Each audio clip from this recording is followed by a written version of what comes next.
हाल ही में एएसआई ने किस राज्य में 1300 वर्ष पुराने स्तूप की खोज की है?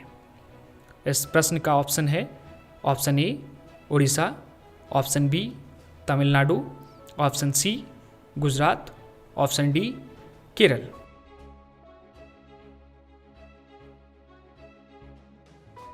इस प्रश्न का सही उत्तर है ऑप्शन ए। आइए इस उत्तर की व्याख्या जान लेते हैं। हाल ही में भारतीय पुरातत्व सर्वेक्षण ने उड़ीसा में 1300 साल पुराने स्तूप की खोज की है। यह स्तूप उड़ीसा के जाजपुर जिले में खोंडालाइट खनन स्थल पर पाया गया है। स्तूप का आकलन करने के बाद पुरातत्वविदों का कहना है कि यह स्तूप लगभग 4 से 5 मीटर की ऊंचाई का रहा होगा, जिसका निर्माण 7वीं से 8वीं शताब्दी के बीच किया गया होगा। आपको बता दें यह खनन स्थल ललित गिरी के पास स्थित है, जो कि प्रमुख बौद्ध तीर्थ स्थल है। यहाँ पर बड़ी संख्या में बौद्ध मठ और स्तूप हैं। दूसरा प्रश्न है, हाल ही में फिक्की का नया महासचिव किसे नियुक्त किया गया? इस क्वेश्चन का आपके पास ऑप्शन है option A Shailendra Upadhyay, option B Arun Kumar, option C Ajay Parmar, option D Shailesh Pathak.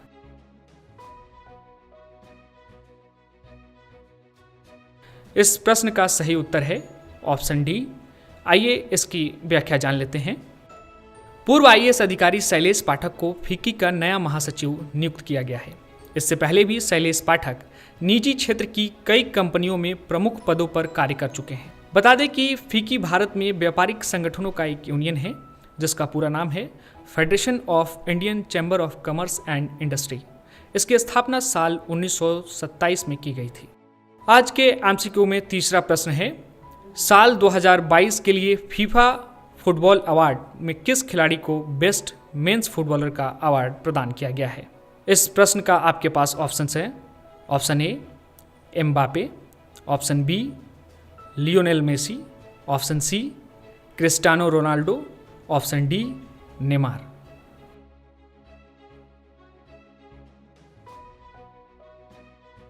इस क्वेश्चन का सही जवाब है ऑप्शन बी। आइए इसकी व्याख्या जान लेते हैं। फीफा ने साल 2022 के लिए फुटबॉल अवार्ड्स की घोषणा कर दी। अर्जेंटीना के स्टार खिलाड़ी लियोनेल मेसी को फीफा का सर्वश्रेष्ठ पुरुष खिलाड़ी चुना गया है, जबकि स्पेन की एलेक्सिया पुटेलस को लगातार दूसरी बार सर्वश्रेष्ठ महिला खिलाड़ी का अवार्ड मिला है। हाल ही में कतर में आयोजित हुए फीफा वर्ल्ड कप में अर्जेंटीना टीम विजयी हुई थी, जिसके कप्तान लियोनेल मेसी थे। लियोनेल मेसी को फीफा वर्ल्ड कप के दौरान गोल्डन बॉल अवार्ड भी प्रदान किया गया था। आज के एमसीक्यूज में अंतिम और पांचवा प्रश्न है, मोबाइल संचार से संबंधित जीएसएम संघ के संबंध में निम्नलिखित में से कौन सा कथन सत्य है? आपके पास पहला कथन है, ये दूरसंचार इकोसिस्टम में 750 से अधिक मोबाइल ऑपरेटरों और 400 कंपनियों का प्रतिनिधित्व करता है। दूसरा कथन है, इसने हाल ही में दूरसंचार नीति और विनियमन में बेहतरीन पहल के लिए भारत को सरकारी नेतृत्व पुरस्कार 2023 प्रदान किया है। इस सवाल के आपके पास विकल्प हैं ऑप्शन ए केवल 1, ऑप्शन बी केवल 2, ऑप्शन सी ए और 2 दोनों, ऑप्शन डी इनमें से कोई नहीं।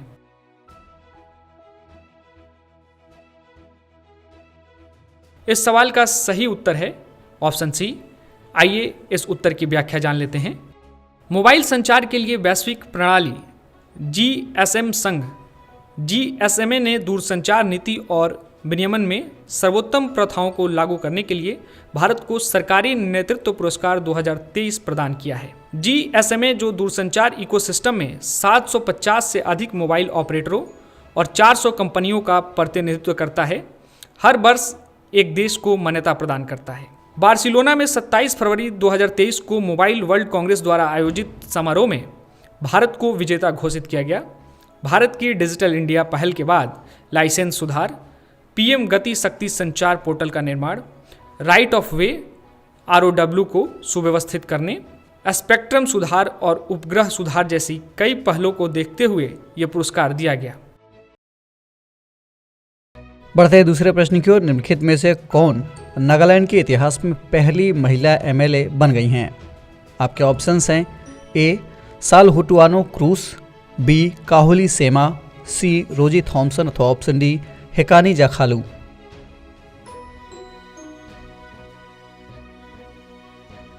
इस प्रश्न का सही उत्तर है विकल्प डी यानी हेकानी जाखालू। व्याख्या देख लेते हैं।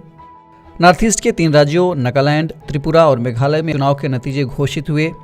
1963 में नागालैंड राज्य बना, 60 साल गुजरे, 14वीं बार लोग सीएम चुन रहे हैं, लेकिन आज तक किसी भी सीट से कोई महिला विधायक नहीं चुनी जा सकी थी। इस बार यह परंपरा टूट गई। नेशनलिस्ट डेमोक्रेटिक प्रोग्रेसिव पार्टी यानी एनडीपीपी की हेकानी जाखालू दीमापुर तृतीय सीट जीतकर नागालैंड की पहली महिला एमएलए बन गई हैं। उन्होंने लोक जनशक्ति पार्टी रामविलास के एजेटो झिमोमी को 1536 वोटों से हराया। 47 साल की हेकानी को 14,395 वोट मिले हैं। कार्यक्रम के तीसरे प्रश्न की ओर बढ़ते हैं। देश का पहला वातानुकूलित कंडेंसर वाला सुपर क्रिटिकल प्लांट किस राज्य में शुरू किया गया है? आपके विकल्प हैं ए बिहार, बी झारखंड, सी उत्तर प्रदेश अथवा ऑप्शन डी कर्नाटक।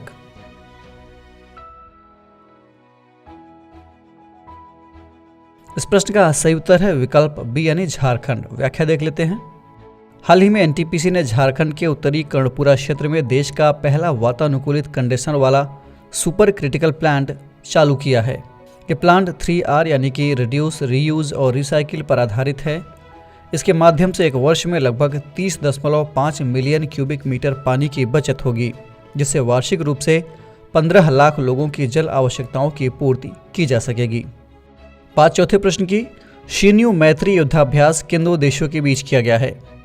आपके ऑप्शंस हैं ए भारत और जापान, बी भारत और चीन, सी भारत और ब्रिटेन अथवा ऑप्शन डी भारत और दक्षिण कोरिया।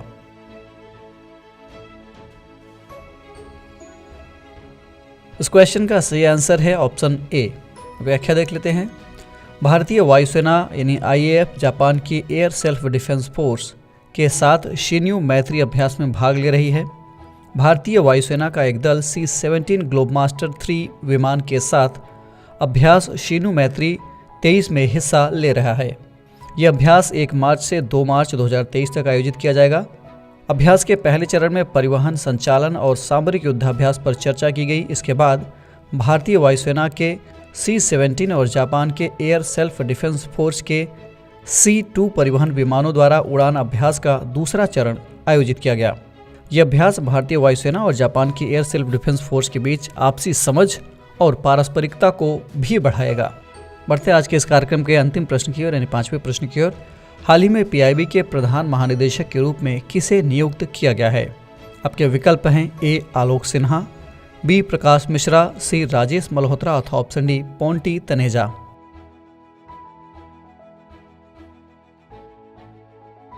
इस प्रश्न का सही उत्तर है विकल्प सी यानी राजेश मल्होत्रा। व्याख्या देख लेते हैं।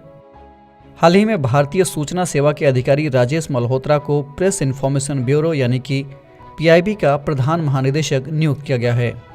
1989 बैच के अधिकारी राजेश मल्होत्रा ने पीआईबी के पूर्व महानिदेशक सत्येंद्र प्रकाश का स्थान ग्रहण किया है। बता दें कि पीआईबी भारत सरकार की एक नोडल एजेंसी है जो कि सूचना और प्रसारण मंत्रालय के तहत काम करती है। बढ़ते हैं दूसरे प्रश्न की ओर। विश्व वन्यजीव दिवस के संबंध में निम्नलिखित में कौन सा अथवा कौन से कथन सत्य हैं? पहला, विश्व वन्यजीव दिवस पहली बार साल 2014 में 3 मार्च के दिन मनाया गया था। दूसरा, साल 2023 में इस दिवस की थीम रखी गई है वन्य जीव संरक्षण के लिए साझेदारी। आपके ऑप्शंस हैं ए केवल 1, बी केवल 2, सी 1 और 2 दोनों अथवा ऑप्शन डी इनमें से कोई नहीं।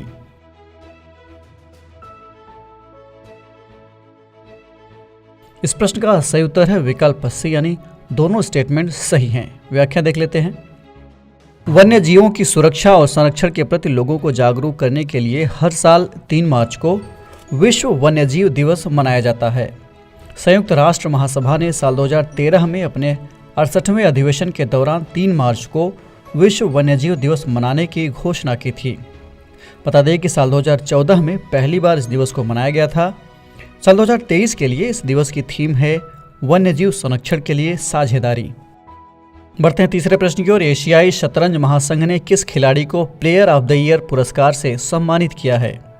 आपके विकल्प हैं A D Gukesh, B Anton Filippov, C Wang Hao अथवा ऑप्शन डी विश्वनाथन आनंद।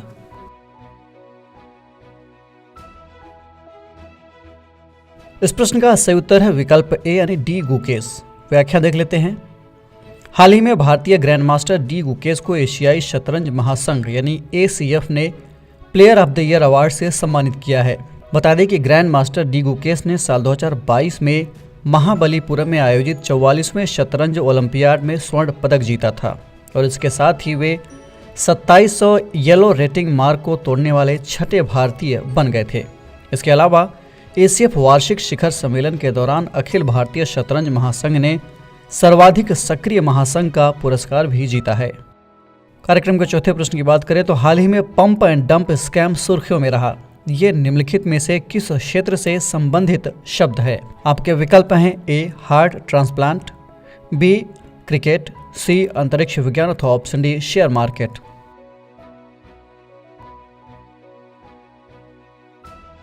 इस प्रश्न का सही उत्तर है विकल्प डी यानी शेयर मार्केट। व्याख्या देख लेते हैं। जब किसी कंपनी के शेयर होल्डर या स्टॉक ऑपरेटर्स शेयर की कीमतों को गलत तरीके से बढ़ाकर शेयर्स को बेच देते हैं और भारी मुनाफा कमाते हैं तो इस तरह के घोटाले को पंप एंड डंप स्कैम कहते हैं। गलत तरीके से शेयर के दाम बढ़ाने से आम आदमी प्रभावित होकर शेयर खरीदने लगते हैं और उनका पैसा फंस जाता है। इसी तरह के स्कैम की वजह से बॉलीवुड के अभिनेता अरशद वारसी और उनकी पत्नी मारिया गैरोटी सुर्खियों में आ गए हैं। युवा उत्सव भारत @2047 के संबंध में निम्नलिखित में कौन सा अथवा कौन से कथन सत्य हैं? पहला, इस कार्यक्रम का आयोजन नेहरू युवा केंद्र संगठन द्वारा किया जा रहा है। दूसरा, पहले चरण में इस कार्यक्रम का आयोजन देश के 150 जिलों में किया जाएगा। आपके ऑप्शंस हैं ए केवल 1, बी केवल 2, सी 1 और 2 दोनों अथवा ऑप्शन डी ना तो 1 ना ही 2।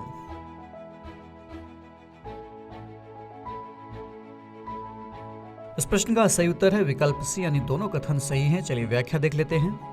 युवा उत्सव भारत @2047 का आयोजन युवा कार्यक्रम और खेल मंत्रालय द्वारा नेहरू युवा केंद्र संगठन के माध्यम से देश भर में किया जाएगा। इस कार्यक्रम के पहले चरण में देश के 150 जिलों को शामिल किया जाएगा। बता दें कि यह कार्यक्रम 3 चरणों में आयोजित किया जाएगा। पहले चरण में जिला स्तर पर, दूसरे चरण में राज्य स्तर पर और तीसरे चरण में राष्ट्रीय स्तर पर युवा प्रतिभागियों का चयन किया जाएगा। तीनों स्तरों पर युवा कलाकार, लेखक, फोटोग्राफर, वक्ता प्रतिस्पर्धा करेंगे और पारंपरिक कलाकार देश की समृद्ध सांस्कृतिक विरासत का प्रदर्शन करेंगे। युवा उत्सव का विषय पंच प्राण अथवा संकल्प पर आधारित होगा। इस कार्यक्रम में 15 से 29 वर्ष तक की आयु वर्ग के युवा भाग ले सकते हैं। बढ़ते हैं दूसरे प्रश्न की ओर। हाल ही में किस देश की संसद ने नाटो समूह में शामिल होने वाले कानून को स्वीकृति प्रदान की है? आपके ऑप्शन है ए नाइजीरिया, बी फिनलैंड, सी स्वीडन अथवा ऑप्शन डी जर्मनी।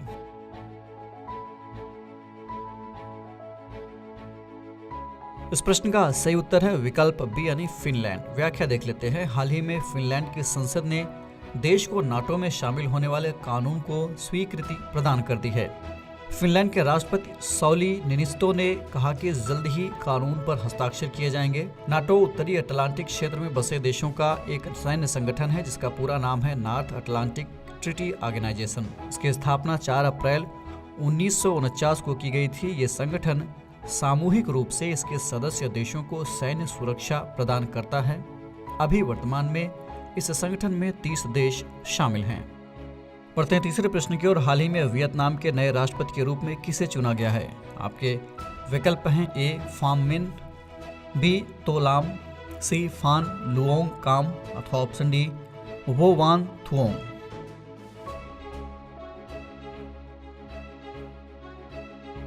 इस प्रश्न का सही उत्तर है विकल्प डी यानी वो वान थुओंग। चलिए व्याख्या देख लेते हैं। हाल ही में वियतनाम देश के नए राष्ट्रपति के रूप में वो वान थुओंग को चुना गया है। उन्होंने पूर्ववर्ती गुयेन जुआन फुक का स्थान लिया है। थुओंग पोलित ब्यूरो नामक संस्था के सबसे कम उम्र के सदस्य हैं। आपकी जानकारी के लिए बता दें कि पोलित ब्यूरो वियतनाम की शीर्ष निर्णय लेने वाली संस्था है। बात चौथे प्रश्न की। हाल ही में सुर्खियों में रहे गुरु डोंगमार झील के संबंध में कौन सा अथवा कौन से कथन सत्य हैं? पहला, ये झील सिक्किम के मंगन जिले में लगभग 17,800 फीट की ऊंचाई पर स्थित है। दूसरा, ये जैन धर्म के संस्थापक गुरु पद्म संभव के नाम पर रखा गया है। आपके विकल्प हैं ए केवल एक, बी केवल दो, सी एक और दो दोनों, अथवा ऑप्शन डी ना तो एक ना ही दो।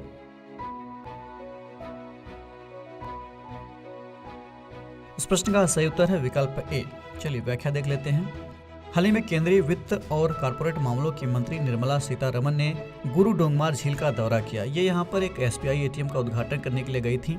कहने को तो ये बहुत छोटी सी बात है कि एक cabinet minister, finance minister SBI ATM का उद्घाटन करने के लिए गई, लेकिन उसका स्ट्रेटेजिक इंपॉर्टेंस काफ़ी ज़्यादा है। इसकी वजह से ये मुद्दा महत्वपूर्ण है। चलिए आगे बढ़ते हैं। गुरु डोंगमार झील सिक्किम के मंगन जिले में लगभग 17,800 फीट की ऊंचाई पर स्थित है। ये भारत चीन सीमा के करीब स्थित है। महान हिमालय में स्थित ये झील बौद्धों, सिखों और हिंदुओं द्वारा पवित्र माना जाता है और ये भारत की सबसे ऊंची झीलों में से एक है।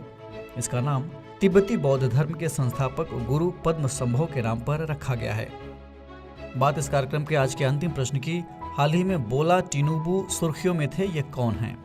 आपके ऑप्शंस हैं ए नाइजीरिया के नए राष्ट्रपति, बी बोत्सवाना के एथलीट, सी नामीबिया के एक मशहूर वैज्ञानिक, अथवा ऑप्शन डी मलावी के राष्ट्रीय सुरक्षा सलाहकार जिन्होंने अभी हाल ही में भारत में विजिट किया है।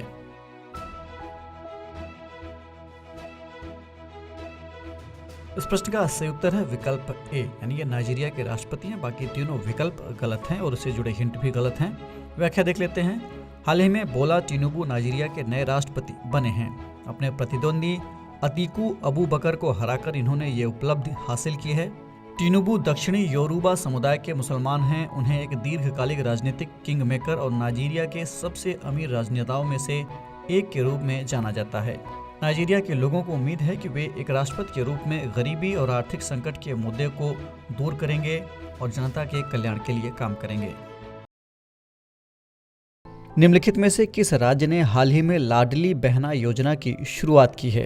Your options are A Uttar Pradesh, B Madhya Pradesh, C Odisha अथवा ऑप्शन डी पंजाब। इस प्रश्न का सही उत्तर है विकल्प बी यानी मध्य प्रदेश। व्याख्या देख लेते हैं। मध्य प्रदेश के मुख्यमंत्री शिवराज सिंह चौहान ने 28 जनवरी 2023 को लाडली बहना योजना की घोषणा की थी, जिसकी औपचारिक शुरुआत बीते 4 मार्च को की गई। बता दें कि राज्य सरकार की लाडली लक्ष्मी योजना के तहत ही ये लाडली बहना योजना को चलाया जा रहा है। इस स्कीम के अंतर्गत हर महीने की 10 तारीख को राज्य की पात्र बहनों यानी मध्य प्रदेश की मूल निवासी जिनकी आयु 23 से 60 वर्ष है, इनके खाते में 1,000 रुपये ट्रांसफर किए जाएंगे। हर महीने 1,000 यानी सालाना 12,000। राज्य सरकार ने इस योजना के पहले साल के लिए 8,000 करोड़ रुपए का प्रावधान किया है। योजना का उद्देश्य आर्थिक रूप से कमजोर महिलाओं को सशक्त बनाना है। बात दूसरे प्रश्न की। हाल ही में मोहम्मद शहाबुद्दीन चुप्पू सुर्खियों में थे, ये कौन हैं? आपके ऑप्शंस हैं ए बांग्लादेश के नए राष्ट्रपति, बी तुर्की के एक मानवाधिकार कार्यकर्ता, सी पाकिस्तान के एक परमाणु वैज्ञानिक जिनकी हाल ही में हत्या कर दी गई, अथवा ऑप्शन डी मालदीव के नए प्रधानमंत्री। इस प्रश्न का सही उत्तर है विकल्प ए यानी ये बांग्लादेश के नए राष्ट्रपति निर्वाचित हुए हैं। व्याख्या देख लेते हैं। पूर्व न्यायाधीश और स्वतंत्रता सेनानी मोहम्मद शहाबुद्दीन चुप्पू को बांग्लादेश के 22वें राष्ट्रपति के रूप में निर्विरोध चुना गया। 74 वर्षीय मोहम्मद शहाबुद्दीन ने राष्ट्रपति मोहम्मद अब्दुल हमीद की जगह लिया है। प्रधानमंत्री नरेंद्र मोदी ने बांग्लादेश के नवनिर्वाचित राष्ट्रपति मोहम्मद शहाबुद्दीन को पद संभालने पर बधाई दी है। श्री शहाबुद्दीन को भेजे गए पत्र में प्रधानमंत्री मोदी ने कहा कि स्वतंत्रता सेनानी के तौर पर उनका योगदान और एक न्यायविद के रूप में उनका अनुभव इस उच्च पद पर उनके काफी काम आएगा। बढ़ते तीसरे प्रश्न की ओर। भारत में बाघ संरक्षण के संदर्भ में निम्नलिखित में कौन सा अथवा कौन से कथन सत्य हैं? पहला, प्रोजेक्ट टाइगर भारत में 1973 में बाघों और उनके आवासों की रक्षा के लिए शुरू किया गया था। आवास यानी पर्यावास की बात हो रही है। दूसरा, भारत में दुनिया में बाघों की सबसे बड़ी तादाद है, आबादी है। तीसरा, भारत में सभी बाघ अभयारण्य राष्ट्रीय उद्यानों और वन्यजीव अभयारण्यों में ही स्थित हैं। आपके ऑप्शंस हैं ए केवल 2 और 3, बी केवल 1 और 3, सी केवल 1 और 2 अथवा ऑप्शन डी 1, 2 और 3। इस प्रश्न का सही उत्तर है विकल्प सी, यानी केवल पहला वाला और दूसरा वाला स्टेटमेंट सही है, तीसरा वाला गलत है। व्याख्या देख लेते हैं। हाल ही में बड़ी संख्या में बाघों की मौत की घटना की वजह से इस पर एक प्रश्न हमने शामिल कर लिया है। प्रोजेक्ट टाइगर भारत में 1973 में बाघों और उनके आवासों की रक्षा के लिए शुरू किया गया था। ये दुनिया के सबसे सफल संरक्षण कार्यक्रमों में से एक माना जाता है। ऐसे में इतनी बड़ी संख्या में बाघों की मौत से इस पर सवाल उठने लगा है, इसीलिए कथन एक सही है। भारत में दुनिया में बाघों की सबसे बड़ी आबादी है। 2018 में नवीनतम जनगणना के मुताबिक भारत में अनुमानित 2967 बाघ थे, जो दुनिया की बाघों की आबादी का 70% से अधिक है। इस तरह दूसरा वाला स्टेटमेंट भी सही है। वहीं भारत में कुछ बाघ अभयारण्य राष्ट्रीय उद्यानों और वन्यजीव अभयारण्यों में हैं, उनमें से सभी नहीं हैं। कुछ बाघ अभयारण्य जैसे ओडिशा में सिमलीपाल और तमिलनाडु में सत्यमंगलम संरक्षित क्षेत्रों के बाहर जंगलों में भी स्थित हैं, इसीलिए तीसरा वाला स्टेटमेंट गलत है। बढ़ते हैं चौथे प्रश्न की ओर। हाल ही में समाचारों में रहे यूक्रेन के निम्नलिखित शहरों को उत्तर से दक्षिण के क्रम में आपको व्यवस्थित करना है। पहला है चेर्नोबिल, दूसरा है खेरसॉन, तीसरा है खार्किव। आपके ऑप्शंस हैं ए 1, 2 और 3, बी 1, 3 और 2, सी 3, 2 और 1 अथवा ऑप्शन डी 3, 1 और 2। इस प्रश्न का सही उत्तर है विकल्प बी। व्याख्या देख लेते हैं। आपकी स्क्रीन पर एक मैप दिखाई दे रहा होगा। आप वीडियो को पॉज करके प्रश्न में जिन शहरों का जिक्र किया गया है उन्हें देख सकते हैं। मैप के अनुसार सबसे उत्तर में चेर्नोबिल, उसके बाद खार्किव और सबसे दक्षिण में खेरसॉन आता है। बढ़ते हैं आज के इस कार्यक्रम के अंतिम प्रश्न की ओर, यानी 5वें प्रश्न की ओर। निम्नलिखित में से कौन से कारक ऊष्मा तरंगों यानी हीट वेव्स के निर्माण के लिए जिम्मेदार हैं? पहला है अरब सागर का गर्म होना, दूसरा घटती चूक दर यानी डिक्लाइनिंग लैप्स रेट, तीसरा है अफगानिस्तान और पाकिस्तान के पर्वत, और चौथा है ऊपरी वायुमंडलीय पछुआ पवनें अथवा हवाएं। आपके ऑप्शंस हैं ए केवल 1 और 2, बी केवल 1, 3 और 4, सी केवल 2, 3 और 4 अथवा ऑप्शन डी 1, 2, 3 और 4 यानी चारों। इस प्रश्न का सही उत्तर है विकल्प डी, यानी चारों कारक ही हीट वेव्स के लिए जिम्मेदार हैं। व्याख्या देख लेते हैं। देश भर में कई राज्यों में गर्मी की शुरुआत हो चुकी है। इस बीच मौसम विभाग ने इस महीने से भीषण गर्मी का अलर्ट जारी किया है। साथ ही मौसम विभाग ने हीट वेव की भी बात कही है, इसीलिए इस प्रश्न को शामिल कर लिया है। नेचर जियो साइंस द्वारा किए गए एक अध्ययन के मुताबिक निम्नलिखित प्रक्रियाएं हीट वेव के निर्माण में योगदान करती हैं, जिसमें से पहला है गर्म वायु स्रोत की उपस्थिति, दूसरा है अरब सागर का गर्म होना, तीसरा है घटती चूक दर यानी डिक्लाइनिंग लैप्स रेट, चौथा है अफगानिस्तान और पाकिस्तान के पर्वत, और पांचवा है ऊपरी वायुमंडलीय पछुआ हवाएं। इसलिए ऑप्शन डी सही है। पहला प्रश्न है, हाल ही में चर्चा में रहे NBDSA के संबंध में निम्नलिखित में से कौन सा या कौन से कथन सही हैं? पहला, साल 2007 में स्थापित यह एक स्वतंत्र निकाय है।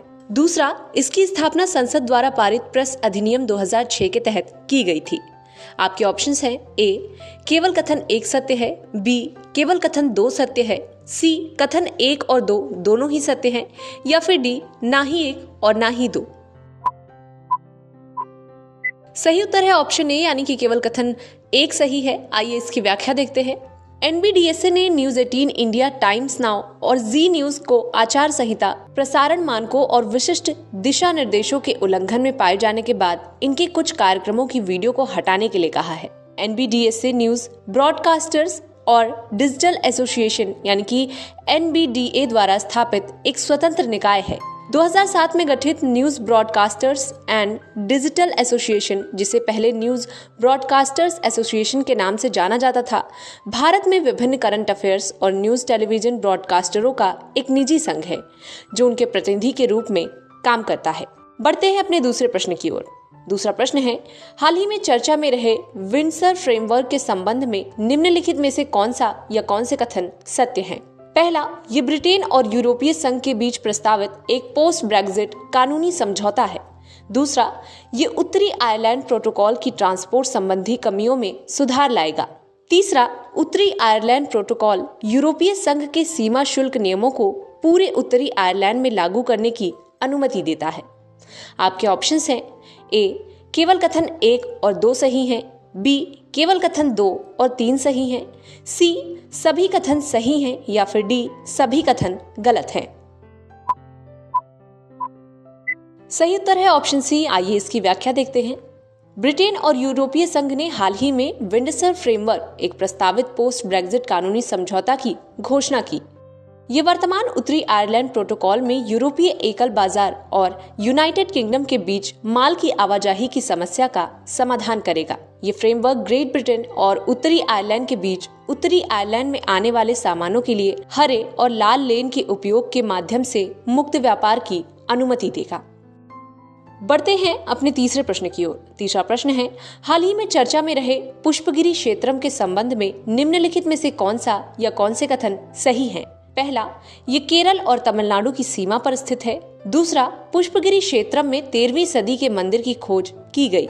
तीसरा, यहाँ शिव और विष्णु दोनों को समर्पित कई मंदिर हैं। आपके ऑप्शंस हैं ए, केवल कथन 1 और 2 सही हैं, बी, केवल कथन 2 और 3 सही हैं, सी, सभी कथन सही हैं, या फिर डी, सभी कथन गलत हैं। सही उत्तर है ऑप्शन बी, यानी कि केवल कथन 2 और 3 सही हैं। आइए इसकी व्याख्या देखते हैं। आंध्र प्रदेश के कटप्पा जिले में पुष्पगिरी क्षेत्र में एक पहाड़ी से 13वीं शताब्दी के हिंदू मंदिर के खंडहरों का हाल ही में पता चला है। खंडहरों की स्थापत्य विशेषताएं एक ऐसी शैली को प्रकट करती हैं जो कायस्थ शासकों द्वारा निर्मित वल्लूर के एक मंदिर के समकालीन है। रुक करते हैं अपने चौथे प्रश्न का। चौथा प्रश्न है, चर्चा में रही वैभव फेलोशिप किससे संबंधित है? आपके ऑप्शंस हैं ए, एम्स के डॉक्टर से, बी, आईआईटी के शोधार्थियों से, सी, भारतीय कला के प्रोत्साहन के लिए, या फिर डी, एनआरआई शोधकर्ताओं के लिए। सही उत्तर है ऑप्शन डी, यानी कि एनआरआई शोधकर्ताओं के लिए। आइए इसकी व्याख्या देखते हैं। विज्ञान और प्रौद्योगिकी मंत्रालय ने भारतीय मूल के शोधकर्ताओं को प्रतिवर्ष अधिकतम 2 महीने की अवधि के लिए भारत में उच्च शिक्षण संस्थानों में लाने के लिए एक फेलोशिप का अनावरण किया। इसका उद्देश्य विदेशी संस्थानों के शोधकर्ताओं की भारत में गतिशीलता के माध्यम से दुनिया के सर्वश्रेष्ठ संस्थानों के साथ अकादमिक और अनुसंधान सहयोग की सुविधा के द्वारा भारत के उच्च शिक्षण संस्थानों के अनुसंधान पारिस्थितिकी तंत्र में सुधार करना है। बढ़ते हैं अपने पांचवें और आखिरी प्रश्न की ओर। पांचवा प्रश्न है, आतंकवाद 2021 पर देश की रिपोर्ट में भारत के किस प्रयास को सराहा गया है? आपके ऑप्शंस हैं ए, आतंकवाद विरोधी बुनियादी ढांचे को बढ़ाने के लिए, बी, कट्टरता विरोधी रणनीतियों के लिए, सी, पीओटीए के लिए, या फिर डी, सभी के लिए। सही उत्तर है ऑप्शन ए, यानी कि आतंकवाद विरोधी बुनियादी ढांचे को बढ़ाने के लिए। आइए इसकी व्याख्या देखते हैं। आतंकवाद 2021 पर देश की रिपोर्ट भारत अमेरिकी आतंकवाद विरोधी ब्यूरो द्वारा तैयार किया गया है, जिसने भारत के आतंकवाद विरोधी बुनियादी ढांचे को बढ़ाने के महत्वपूर्ण प्रयास को स्वीकार किया है। यद्यपि रिपोर्ट में कहा गया है कि भारत में नई कट्टरता विरोधी रणनीतियों का अभाव है और संचालित कट्टरपंथ विरोधी रणनीतियां आसमान और स्थानीय हितों और संदर्भों पर आधारित हैं। पीएम विश्वकर्मा कौशल सम्मान योजना के संदर्भ में निम्नलिखित में कौन सा अथवा कौन से कथन सत्य हैं? पहला स्टेटमेंट है, इसके तहत केंद्र सरकार देश के कारीगरों और शिल्पकारों को केवल वित्तीय सहायता देने का काम करेगी। दूसरा, इस योजना का लाभ पारंपरिक कारीगरों जैसे लोहार, बढ़ई, सोनार, कुम्हार और मूर्तिकारों को मिलेगा। आपके ऑप्शंस हैं ए, केवल 1, बी, केवल 2, सी, 1 और 2 दोनों, अथवा ऑप्शन डी, ना तो 1 ना ही 2।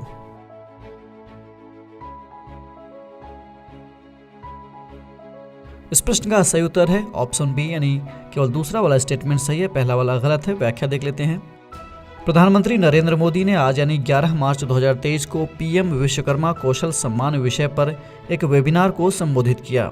बता दें कि पीएम विश्वकर्मा कौशल सम्मान योजना के तहत केंद्र सरकार देश के कारीगरों और शिल्पकारों को वित्तीय सहायता देने का काम करेगी। योजना का लाभ पारंपरिक कारीगरों जैसे लोहार, बढ़ई, सोनार, कुम्हार और मूर्तिकारों को मिलेगा। सरकार आसान दरों पर लोन की सुविधा देगी और साथ ही सरकार इन कारीगरों के स्किल सुधारने में भी मदद करेगी, यानी सिर्फ वित्तीय सहायता नहीं देगी बल्कि स्किल इम्प्रूवमेंट के लिए भी काम करेगी सरकार। इसका उद्देश्य कारीगरों के मानक और गुणवत्तापूर्ण उत्पादों और सेवाओं को घरेलू और वैश्विक आपूर्ति श्रृंखलाओं के साथ जोड़ना है। बढ़ते हैं दूसरे प्रश्न की ओर। याओ शांग मेई थबा की परंपरा निम्नलिखित में से किस संत से संबंधित है? आपके ऑप्शंस हैं ए, चैतन्य महाप्रभु, बी, रविदास, सी, नामदेव, अथवा ऑप्शन डी, संत कबीरदास।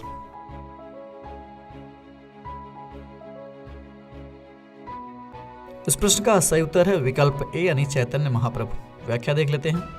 लमदा महीने यानी कि फाल्गुन माह के पूर्णिमा के दिन 5 दिनों तक मनाया जाने वाला याओशांग मणिपुर के प्रमुख त्योहारों में से एक है।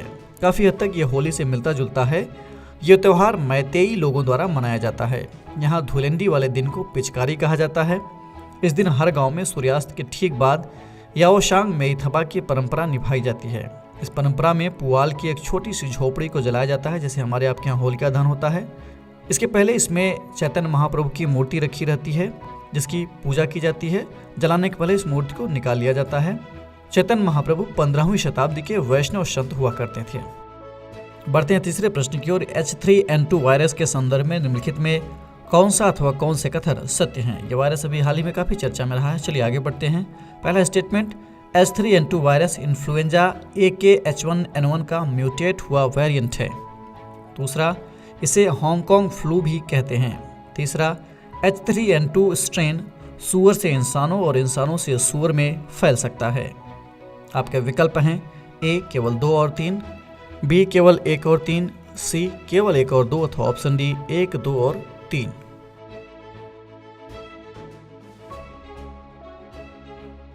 इस प्रश्न का सही उत्तर है विकल्प डी यानी तीनों स्टेटमेंट सही हैं। चलिए एक्सप्लेनेशन देख लेते हैं। देश में इस वक्त H3N2 वायरस, जिसे हांगकांग फ्लू भी कहते हैं, इसके 90 केसों की पुष्टि हो चुकी है, जिसमें 2 मौतें भी शामिल हैं। H3N2 वायरस इन्फ्लुएंजा A के H1N1 का म्यूटेट हुआ वेरिएंट है, जो कि किसी भी उम्र के व्यक्ति और साल के किसी भी समय शिकार बना सकता है। इसके लक्षण किसी भी अन्य सीजनल फ्लू की तरह ही हैं, जिनमें खांसी, नाक बहना, जी मिचलाना, शारीरिक दर्द, उल्टी और डायरिया आदि शामिल हो सकते हैं। इन्फ्लुएंजा का H3N2 स्ट्रेन सूअर से इंसानों और इंसानों से सूअर में फैल सकता है। यह मुख्यतः खांसी और छींकने के दौरान निकलने वाली बूंदों से दूसरे व्यक्ति को चपेट में लेता है। यह वायरस किसी संक्रमित सतह या मल मूत्र के संपर्क में आने से भी फैल सकता है। बढ़ते हैं चौथे प्रश्न की ओर। हाल ही में मैत्री छात्रवृत्ति नामक पहल की घोषणा किस देश ने की है? आपके ऑप्शंस हैं ए नाइजीरिया, बी फिनलैंड, सी ऑस्ट्रेलिया अथवा option D Germany.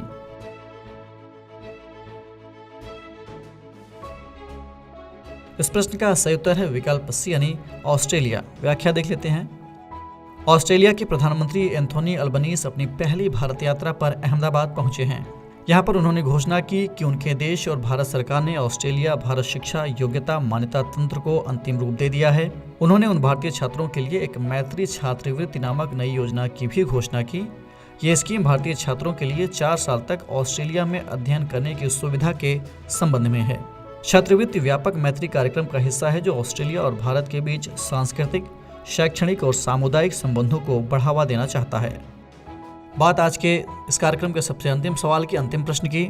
Silicon valley bank, जो कि अभी सुर्खियों में चल रहा है काफ़ी, ये किस देश से संबंधित है, यानी ये किस देश का है? आपके विकल्प हैं A America, B Britain, C Sweden अथवा ऑप्शन डी जर्मनी।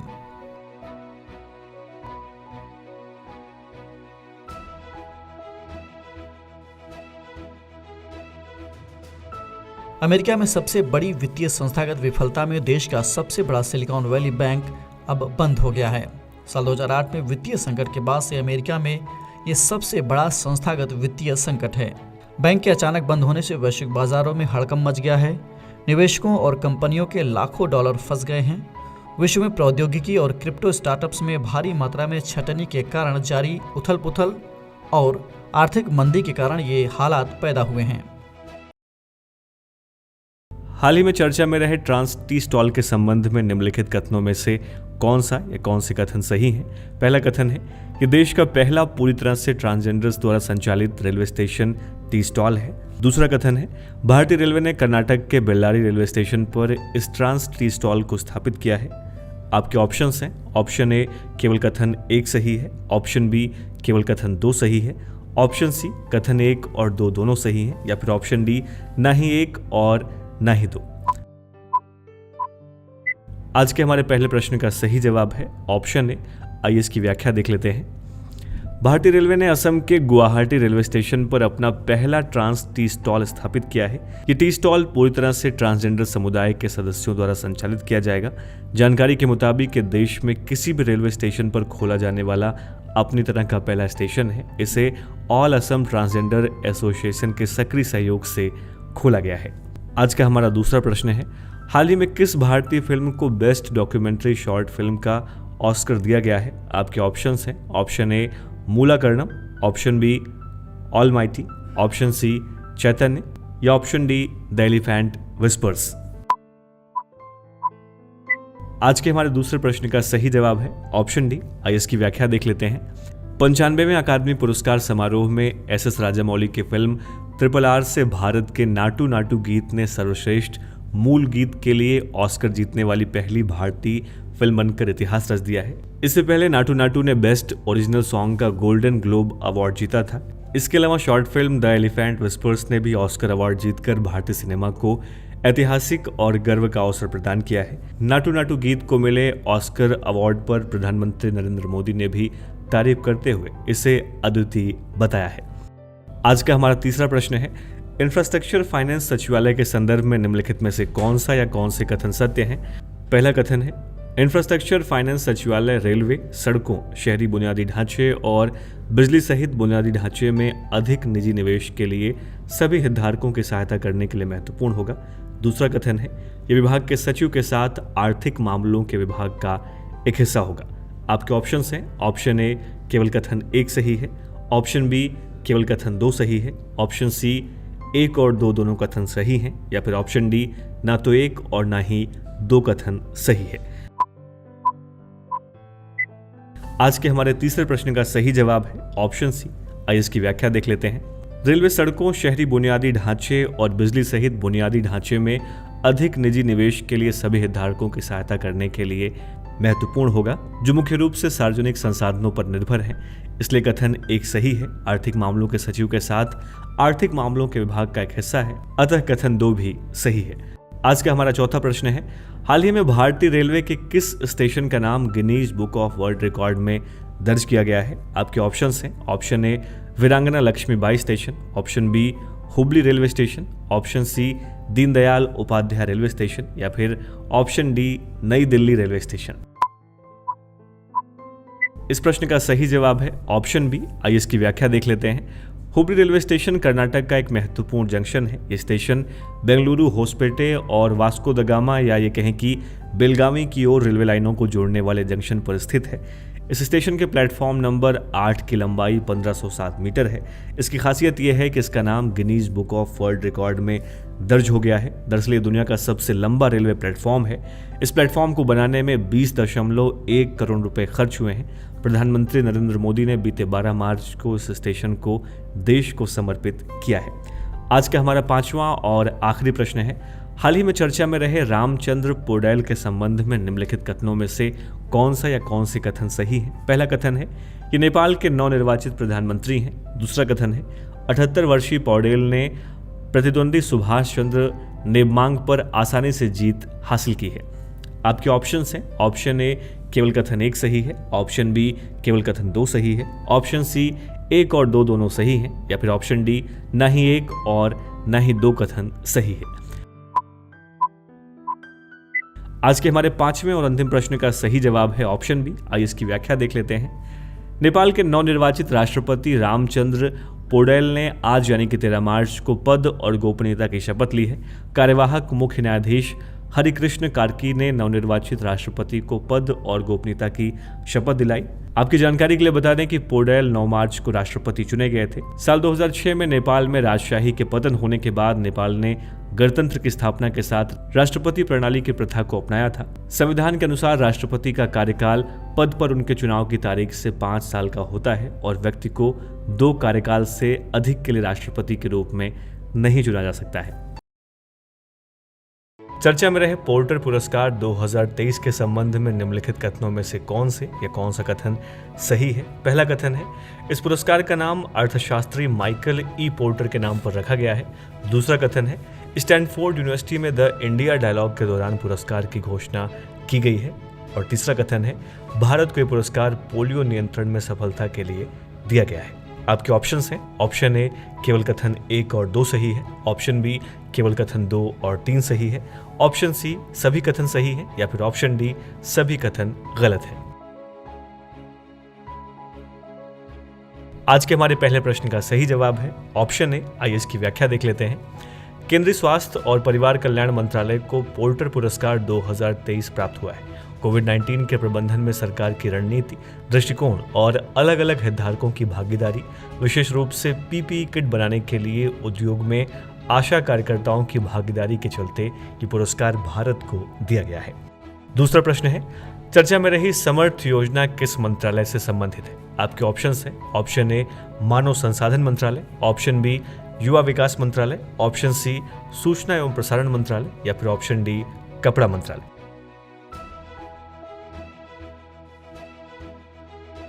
इस प्रश्न का सही जवाब है ऑप्शन डी। आइए इसकी व्याख्या देख लेते हैं। समर्थ कपड़ा मंत्रालय का एक मांग संचालित और प्लेसमेंट उन्मुख कौशल कार्यक्रम है। इस योजना का उद्देश्य संगठित क्षेत्र में कताई और बुनाई को छोड़कर संपूर्ण कपड़ा मूल्य श्रृंखला में कौशल विकास और प्लेसमेंट उन्मुख प्रशिक्षण प्रदान करना है। ये योजना कौशल विकास और उद्यमिता मंत्रालय द्वारा अपनाई गई व्यापक कौशल नीति ढांचे के तहत तैयार की गई है। तीसरा प्रश्न है, चर्चा में रहे स्वच्छ सुजल शक्ति सम्मान 2023 के संबंध में निम्नलिखित कथनों में से कौन सा या कौन से कथन सही हैं? पहला कथन है, इससे जल क्षेत्र में जमीनी स्तर पर महिलाओं के उत्कृष्ट प्रयासों को सम्मानित किया गया। दूसरा कथन है, इसी अवसर पर जल शक्ति अभियान कैच द रेन 2023 का शुभारंभ किया गया। आपके ऑप्शंस हैं ऑप्शन ए केवल कथन 1 सही है, ऑप्शन बी केवल कथन 2 सही है, ऑप्शन सी कथन 1 और 2 दोनों सही हैं या फिर ऑप्शन डी ना ही एक और ना ही दूसरा कथन सही है।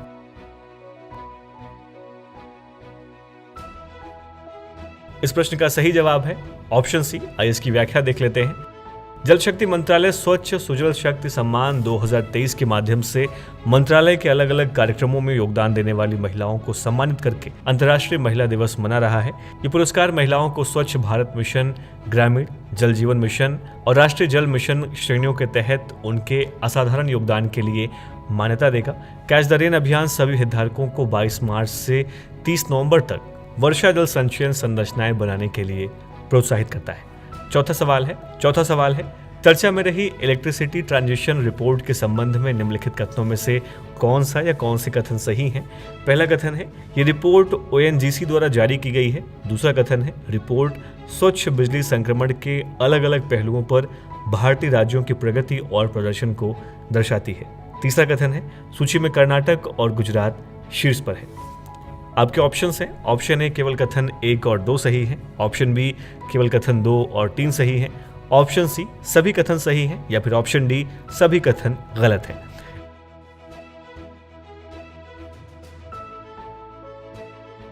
इस प्रश्न का सही जवाब है ऑप्शन बी। आइए इसकी व्याख्या देख लेते हैं।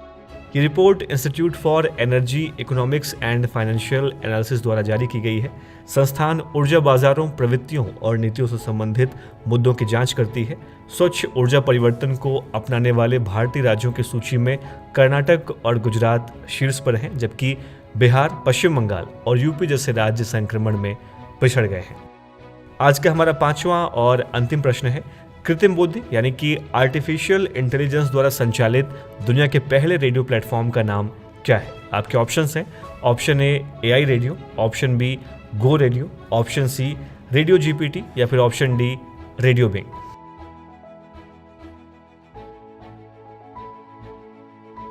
आज के हमारे 5वें और अंतिम प्रश्न का सही जवाब है ऑप्शन सी। आइए इसकी व्याख्या देख लेते हैं।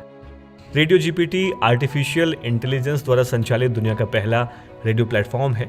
ये ओहियो बेस्ड मीडिया कंपनी फ्यूचरी द्वारा बनाया गया है। आपकी जानकारी के लिए बता दें कि रेडियो जीपीटी टॉपिक पल्स तकनीक का उपयोग करता है, जो फेसबुक, ट्विटर, इंस्टाग्राम और समाचार और सूचना के 250 से अधिक अन्य स्रोतों को स्कैन कर मौजूदा मुद्दों की पहचान करेगा।